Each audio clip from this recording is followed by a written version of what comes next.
iba. Hello, hello, hello! It's me again, Gandang Kara. Kumusta naman ang buhay-buhay natin dyan? Wow, kala mo hindi magkasama kanina, yung totoo. It's hindi ka masasabing red day today, pero it's kinda red. Ano ba? Ano bang kulay ito? Alam nyo ba, na-realize ko, colorblind na pala ako. Kasi minsan, bumili ako sa isang tindahan. Tapos sabi ko, wala po ba kayo nitong nakadisplay po nito? Ito po yung color violet. Sabi, ay, hindi po yan color violet. Blue po yan. Sabi ko, hindi violet talaga to eh. Hindi po talaga ma'am, blue po talaga yan. Sabi ko, seryoso ba? Tapos, na-realize ko, I realized that, hala shucks, may something na yata talaga sa mata ko. May pelikulang ganyan na yung Love is Colorblind. Tama ba ako, mga Gen Z? Yan ba yung title nyo kay Bel Mariano tsaka kay Donnie Pangilinan? Love is Colorblind? Ewan ko kung yung title Kung mali ako, pakicorrect po ako. Pero yun nga, meron pala talagang taong ganun. At nare-realize ko parang I'm one of those people na parang lately lang, naging colorblind na.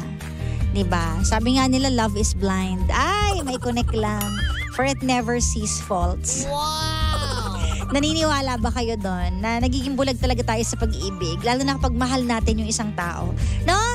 Parang hindi natin nakikita yung mga flaws niya. Di ba dapat gano'n naman talaga ang mas makikita natin? Yung positivity, yung kagandahan, hindi yung flaws.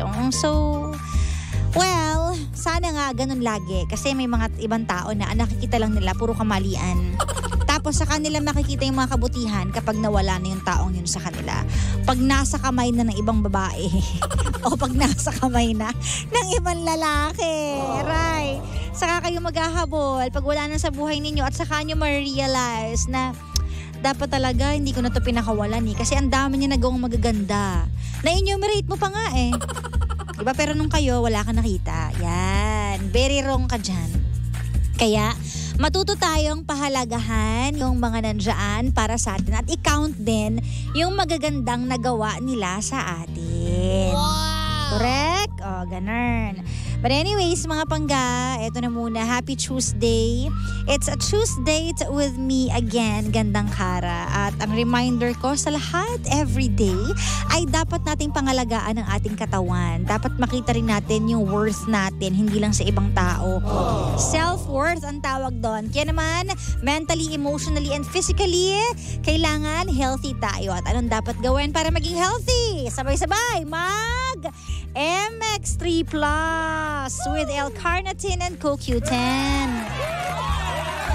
Ayun na nga, bawat MX3 capsule po ay nagtataglay ng alpha mangosteen, beta mangosteen at gamma mangosteen. Ito may mga sangkap na nakakatulong at hindi masama sa katawan natin at kalusugan. At kaya plus kasi merong dagdag benefits ng CoQ10 at L-carnitine. Ang coenzyme Q10 naman po ay uri ng supplement na kailangan ng katawan natin lalo na at nagkakaedad tayo. Tulong ito para sa malakas na heart, muscle, fiber. Ang L-carnitine naman ay isang uri ng protina na tumutulong sa maayos na metabolism or panunaw. For inquiries, visit their website mx3ph.com or call the hotline 0918-8888-693. At dahil dyan, mga pangga, live na po tayo sa Facebook, kaya naman please paki-like and share po ng ating live para masaya tayong lahat, diba? Like, and share. Yan, Energy FM 106.7 o kaya naman DJ Kara naka-cross-post din po dyan. O kaya naman sa Carjack fan page. Yes, may fan page din po kami. So please like and share para sama-sama tayo mag-comment mamaya sa story natin for today. Pero bago ang lahat, bago natin pakinggan yung ating story for today, gusto ko muna i-congratulate ang buong Energy FM team dahil halos lahat tayo dito na-nominate, diba, sa VP Choice Awards this year again. Yes, nominated po for Best FM Radio Station ang Energy FM. Nominated din po si Papa Jackson as male DJ, si DJ Lindsay naman as female DJ, at ang Carjack Arrest na podcast namin ni Papa Jackson ay nominated. Yan. Sana ang wish ko sana kahit isang panalo lang ng podcast. Masungkit. Malay nyo naman, di ba? Hindi naman masamang mangarap. Oo. Tapos ano pa ba? At ang, nasabi ko na yata lahat. Oo, podcast, Energy FM, DJ Lindsay, at si Papa Jackson. So, ang pag-vote po niyan is via like and share sa Facebook. Ilalike nyo po yon yung mga reels na andyan sa VP Choice Awards Facebook fan page. Tapos, i-share nyo po yan kasi 1 count ng like, 1 vote, 1 count ng share, 1 vote din. Tama ba ako? I hope tama naman ako, di ba? Oo, so yan ang paraan ng pagboto. Keep on sharing, i-share nyo po. So pag maraming share, yun yung counted as a boto. At meron pang isang paraan, merong link dyan na i-click natin. Ayan, naka-post na rin yan sa mga fan page namin. Ayan, via Bingo Plus naman yan. So maglalaro kayata dyan ng ganyan. So yan, laro na kayo dyan para maka-vote kayo. So yan, sana ang buong Energy FM manalo, no? Wish lang natin, di ba? Sana talaga. Kita-kits ulit tayo dyan, VP Choice Awards. Thank you so much. But anyways, ayun na nga. Eto na. Huwag na natin patagalin pa ang ating story ngayon. Dito lang yan sa Sincerely, Kara. Mga storyang tagos sa puso. May nangyari sa amin ng pinsan niya. Anong gagawin ko? Mga pusong handang lumaban. Ang totoo po, bakla ako. Mga damdaming di mapigilan. Hanggang ngayon, hindi pa din ako nakaka-move on kahit may asawa na ako. Pakikinggan natin dito lang sa Sincerely Kara. Mondays to Fridays, alas 12 hanggang alas 3 ng hapon. Ipadala ang iyong kwento sa Sincerely Kara fanpage. At doon po nabuo ang love story namin. Sincerely, Kara.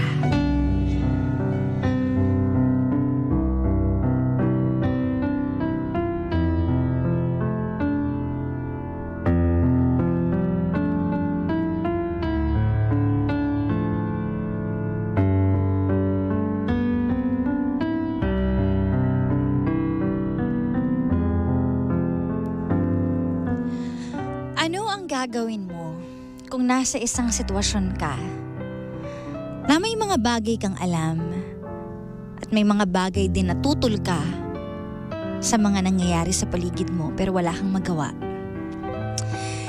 Yung tipong sana ikaw na lang ang magde-decide kaso hindi pwede kasi nakikitira ka lang. Yung tipong sana maging okay na lang ang lahat, sana walang mali na nagaganap kaso hindi pa rin ikaw ang pwede mag-decide. Kaya naman naiipit ka kung dapat mo na lang bang itago ang mga nalalaman mong sikreto or dapat mong sabihin para maitama ang lahat. Ito ang story ni Kat na maraming tanong sa utak niya. Nakatira siya sa bahay ng kuya niya at inaalagaan naman niya ang mga pamangkin niya. Yung kuya niya may asawa na, pero sa kasamaang palad, naghiwalay sila nung asawa niya dahil nagkakapisikalan na at hindi na okay ang takbo ng relasyon. Pero kahit naghiwalay sila, doon pa rin nakatira yung asawa ng kuya niya. Ex-wife na matatawag ika nga. At nagkaroon ng bagong girlfriend yung kuya niya. At according to his kuya, okay naman daw ang lahat dun sa bagong girlfriend sa ganong setup. Kasi naiintindihan daw ng bagong girlfriend na for the sake of the kids na lang daw, kaya sila nagsasama sa iisang bubong. Pero si Kat, she's never okay with that. Pero wala siyang choice at wala rin siyang magawa kundi itikom ang bibig niya. Kahit minsan nakikita niya na may nangyayari pa rin pala dun sa kuya niya at sa ex-wife nito. Ano nga kaya ang dapat niyang gawin? Let's hear it straight from the heart of our sender for today.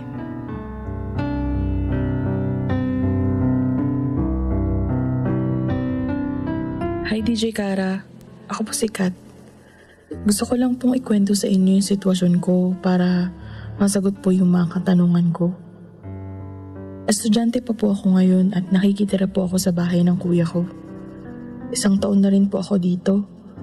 Kapalit po ng pagstay ko ay yung pag-alaga ko po ng mga pamangkin ko kapag wala sila o kaya naman po kapag pagod na sila sa trabaho. Ako na rin po yung nagluluto kadalasan at naghuhugas ng pinggan. Alam niyo po, Sa tagal ko dito, parang walang araw na hindi nag-aaway yung kuya ko tsaka yung asawa niya. Araw-araw silang nagbabangayan. Minsan nagkakapisikalan po sila. Hindi naman po ako pwedeng mangialam kaya kinukuha ko na lang po yung mga bata. Base po sa mga naririnig ko, napapagod na raw po yung asawa ng kuya ko kakahintay kung kailan sila magkakaroon ng magandang buhay. May trabaho naman po si kuya pero kulang po kasi yung sinasahod niya para sa amin eh.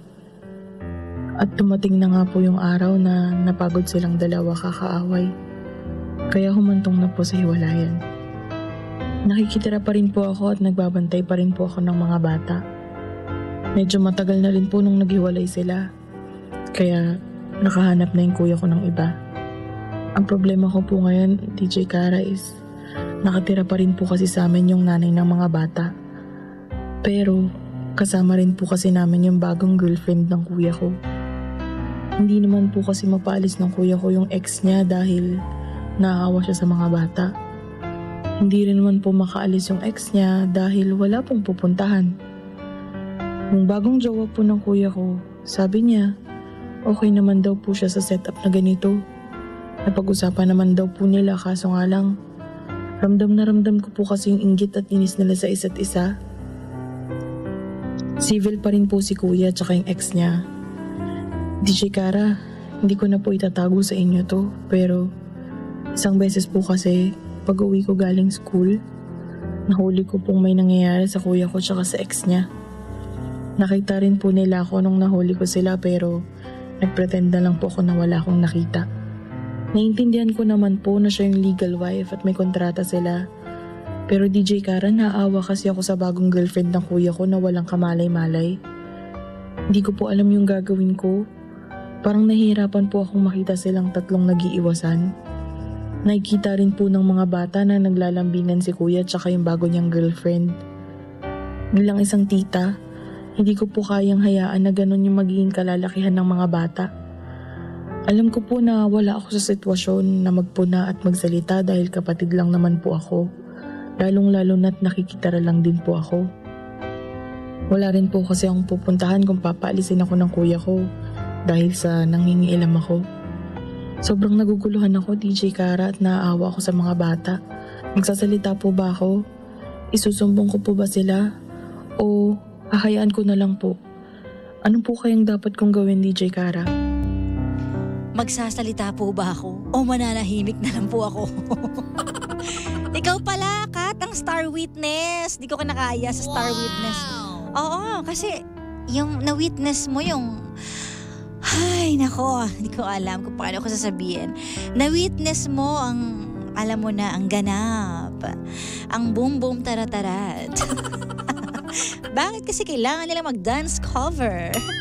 Nang alam nilang may ibang tao sa bahay. Hindi ko na rin gets. At bakit kasi kailangan may mangyari pa sa kanila kahit sinasabi nilang wala na nga sila, di ba? Wala na nga, tapos may nagaganap pa. Ano yon? Wow! Eh di wow talaga. But anyways, nashook ba kayo sa story natin? Paano pag ikaw ay nakakita ng ganito, no? Magsasalita ka nga ba? O mananahimik ka? Di ba? Naku, ipit na po talaga si Kat. Ano nga ba ang masasabi nyo kay Kat? Magsalita o manahimik? Let's vote now. Charot lang. Hindi. Babasahin natin ang inyong mga comments ito sa ating comment section. OMG, sabi dito, ang tibay din naman ang loob ng kuya mo. Imagine, magkakasama sa iisang bubong yung wife niya. At may bagong GF pa, sabi ni Mami Cynthia. Hindi ko rin kaya yung ganun. Pero nangyayari pala talaga sa totoong buhay, no? Sa bagay, marami ding mga istoryang hindi natin alam na, ha? Nangyari yon?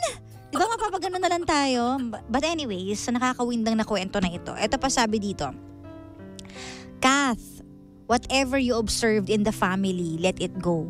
It's none of your business. Just mind the kids. Ayun. Yun. Sabi ni Ate Arlene, oo nga naman.